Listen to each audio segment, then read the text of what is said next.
हर आदमी ऐसे ही सदन चलाओ तो अच्छा लगता है। लाने का अधिकार नहीं है।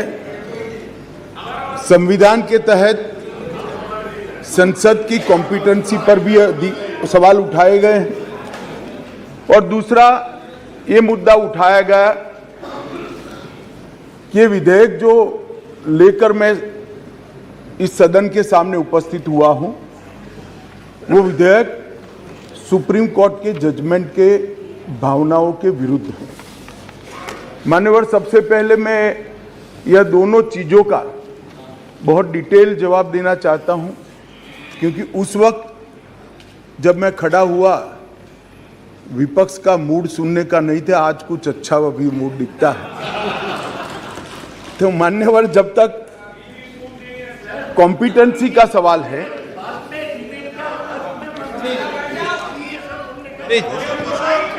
प्लीज माननीय मान्यवर, जहां तक कॉम्पिटेंसी का सवाल है, संघ राज्य क्षेत्र का प्रशासन संविधान के भाग 8 में उल्लिखित प्रावधानों के तहत आता है। अनुच्छेद 239 से 242 तक इसकी कार्यरीति को संविधान में वर्णित किया गया है और अनुच्छेद 239 के ए में विशेष प्रावधान किए गए हैं, जिसके तहत दिल्ली विधानसभा सहित एक संघ शासित प्रदेश है। तो दिल्ली ना तो पूर्ण राज्य है, ना संघ शासित प्रदेश है, ना संघ शासित प्रदेश विथ असेंबली। क्योंकि ये राजधानी क्षेत्र है, इसको ध्यान में रखते हुए 239 ए में इसका एक विशेष प्रावधान संविधान के तहत किया गया है। इसकी बात मैं बाद में बताऊंगा। अब कहा कि भारत सरकार को इसके बारे में कानून बनाने का अधिकार नहीं है, ऐसा विषय कुछ सदस्यों के द्वारा रखा गया। मैं इस सदन का ध्यान अनुच्छेद 239 ए 3B की तरफ दिलाना चाहता हूं। 239 ए 3B बहुत स्पष्ट है। इसके तहत इस संसद को दिल्ली संघ राज्य क्षेत्र या इसके किसी भी भाग के बारे में उससे संबंधित किसी भी विषय पर कानून बनाने का पूर्ण अधिकार प्राप्त है। इसलिए कुछ सदस्यों ने जिस बात को इंट्रोडक्शन के वक्त यहां उठाने का प्रयास किया था, मेरा दायित्व बनता है, उस वक्त माहौल ठीक नहीं था, तो आज इसका मैं ढंग से जवाब दूं। मान्यवर, कुछ सदस्यों ने यह भी कहा हाथ में सुप्रीम कोर्ट के जजमेंट रखकर कि ये सर्वोच्च अदालत के आदेश के उल्लंघन कर इसको लाया गया है। मैं वो सभी सदस्यों को विनती करना चाहता हूं कि आपने सर्वोच्च अदालत के आदेश का अपने मनपसंद हिस्सा ही पढ़ा है। जब सर्वोच्च अदालत के आदेश को सदन में कोट करते हैं तो संपूर्ण आदेश का अध्ययन होना जरूरी है। उसका दूसरा हिस्सा भी पारदर्शिता के साथ सदन के सामने रखना चाहिए। खैर, जिन्होंने नहीं रखा, मैं रख देता हूं। मान्यवर, मैं स्पष्टता करना चाहता हूं कि ये विधेयक जो है, इसमें सर्वोच्च अदालत के निर्णय को जो उन्होंने रिफर किया है, उसके पैरा 86, पैरा 95 और विशेष कर पैरा 164F की ओर मैं ध्यान आकर्षित करना चाहता हूं।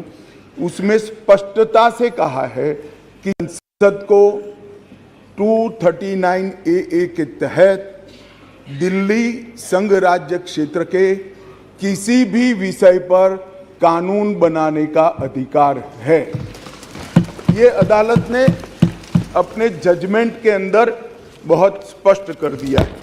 मान्यवर, अब मैं थोड़ा विधेयक पर बात करना चाहूंगा।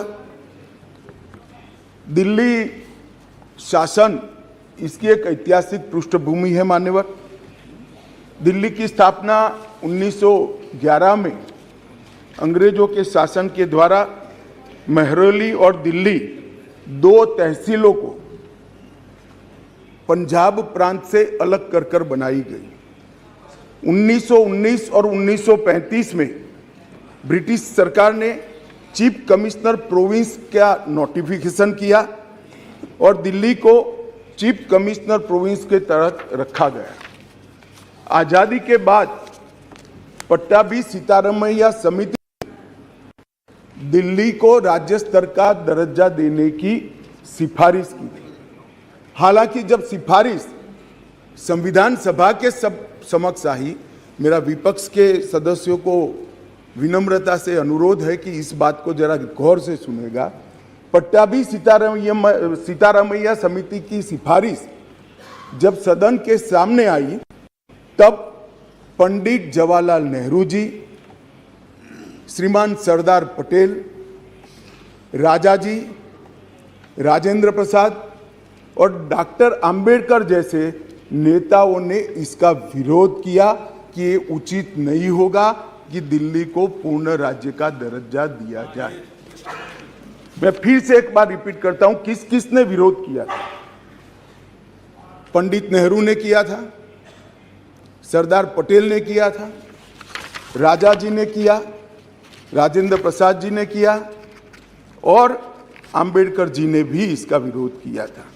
और उस वक्त पंडित नेहरू जी के एक चर्चा के हिस्से को मैं सदन के सामने रखना चाहता हूं।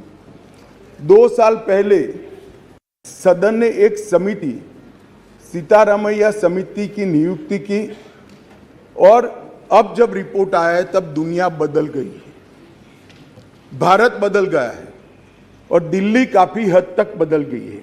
इसलिए दिल्ली में हुए इन परिवर्तनों की परवाह किए बगैर उस समिति की सिफारिशों को स्वीकार नहीं कर सकते और स्वीकार करना वास्तविकता से पूरी तरह मुंह मोड़ लेना होगा। एक समय तो नेहरू जी ने संविधान सभा के सदस्यों को यहां तक कहा कि चूंकि नई दिल्ली में 3/4 संपत्ति केंद्र सरकार की है, इसलिए तर्कसंगत यही होगा कि इसको केंद्र के अधीन रखा जाए। बाद में जब अंबेडकर जी ने समापन किया, तब उन्होंने कहा, जहां तक दिल्ली का सवाल है, हमें ऐसा लगता है कि भारत की राजधानी के रूप में शायद ही किसी स्थानीय प्रशासन को मुक्त अधिकार यहां दिए जा सकते हैं। संयुक्त राज्य अमेरिका और ऑस्ट्रेलिया में जो राजधानी के क्षेत्र है, इसकी मिसाल भी उन्होंने वहां दी और उन्होंने कहा कि इसके लिए एक अलग व्यवस्था करनी चाहिए और संविधान सभा में इस पर जोड़ना चाहिए। खैर, मैं इसलिए कहता हूं कि आप जिस चीज़ का विरोध कर रहे हैं, ये सिफारिश किसकी थी ये आपको मालूम होना चाहिए। ये पंडित नेहरू की सिफारिश थी। मान्यवर, मैं उसके बाद में 1991 में सी स्टेट एक्ट के द्वारा दिल्ली को विधानसभा दी गई, परंतु 56 में राज्य पुनर्गठन आयोग की सिफारिशों पर दिल्ली की विधानसभा हटाकर उसको संघ राज्य घोषित किया गया। लगभग 3 दशक तक ये व्यवस्था चलती रही।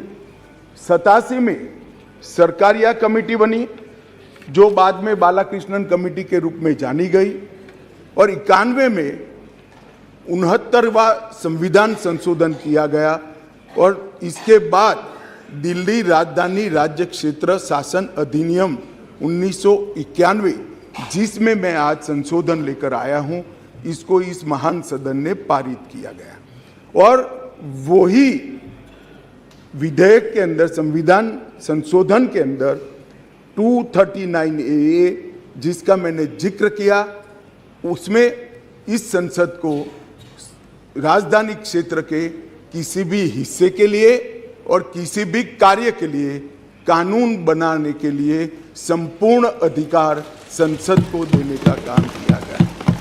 मान्यवर, समस्या कहां से समाप्त शुरू हुई? 1993 से व्यवस्था चली आ रही थी।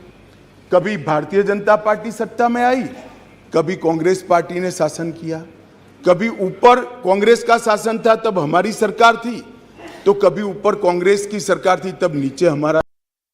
अगर कोई झगड़ा नहीं हुआ था, सब कुछ ठीक चल रहा था, क्योंकि किसी की मनसा अधिकार हथियाने की नहीं थी, सेवा करने की।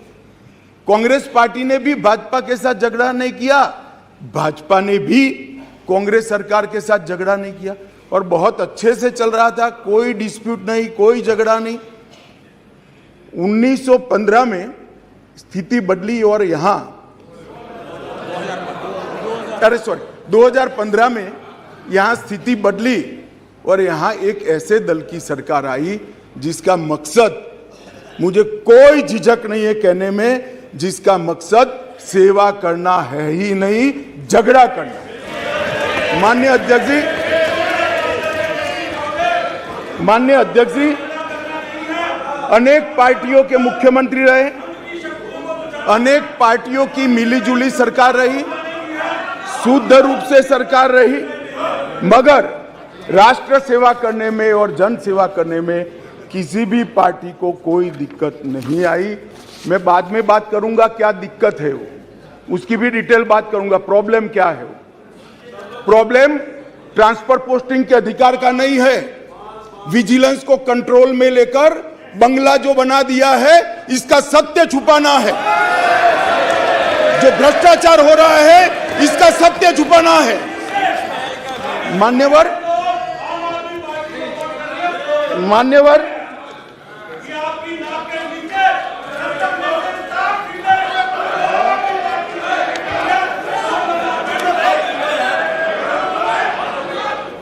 मान्यवर उसके बाद में 15 में अचानक ही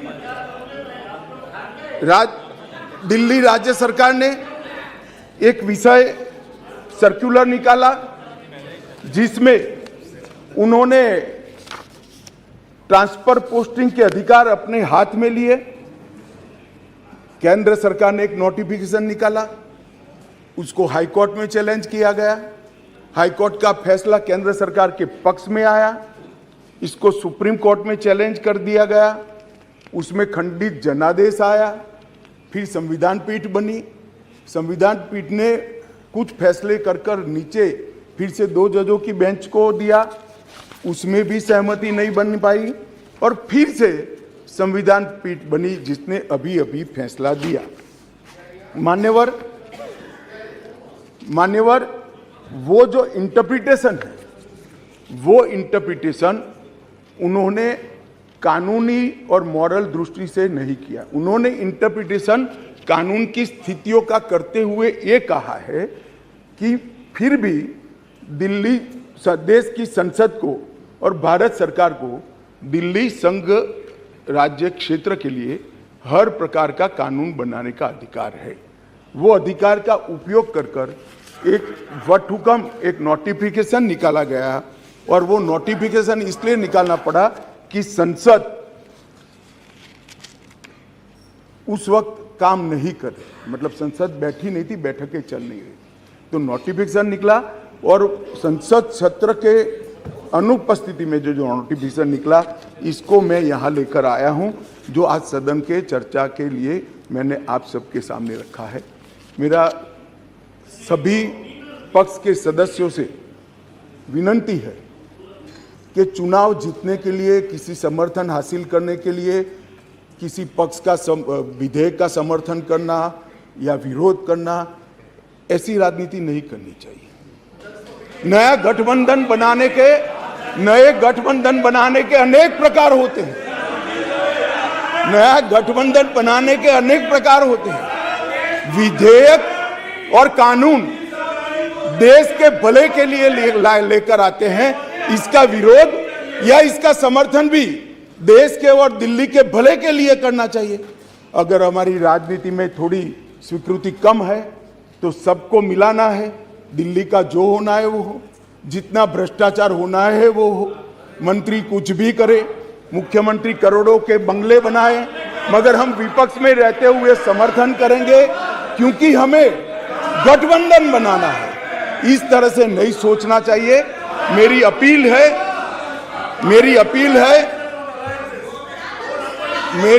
है विपक्ष के सदस्यों को कि आप दिल्ली की सोचिए, अलायंस की मत सोचिए। अलायंस से फायदा नहीं होने वाला है। अलायंस होने के बाद भी पूर्ण बहुमत से नरेंद्र मोदी प्रधानमंत्री बनने वाले हैं। इसलिए ये अलायंस के कारण जनता के हितों की बलि मत चढ़ाइए। जनता सब देख रही है। अलायंस कर आप अगर ऐसा सोचते हो कि जनता का विश्वास हासिल कर दिया जाएगा, जनता का विश्वास आपको मिला था, मगर जिस तरह से 10 साल यूपीए ने शासन चलाया, 12 लाख करोड़ के घपले घोटाले करे, इसलिए आज वहां बैठे। और मैं फिर से कहना चाहता हूं, दिल्ली सरकार के घपले घोटाले भ्रष्टाचार को प्रछिन्न रूप से अलायंस की गरज के कारण मदद कर रहे हो। पूरा देश देख रहा है और पूरा देश चुनाव में इसका हिसाब किताब करेगा। मान्यवर, मैंने ये सदन के सामने रखा है बिल को। मेरा सभी से निवेदन है कि अलायंस के मद्देनजर इस पर अपना अभिप्राय न करें। देश के और राजधानी क्षेत्र के भले के लिए न्यूट्रलिटी से बात करें। और वैसे भी मैं बता देता हूं, विशेषकर कांग्रेस पार्टी वालों को, कि ये बिल पारित होने के बाद वो अलायंस में आपके साथ आने वाले नहीं है। तो जो सच है वो करिए। इतना अपील करके मेरी बात को समाप्त करें।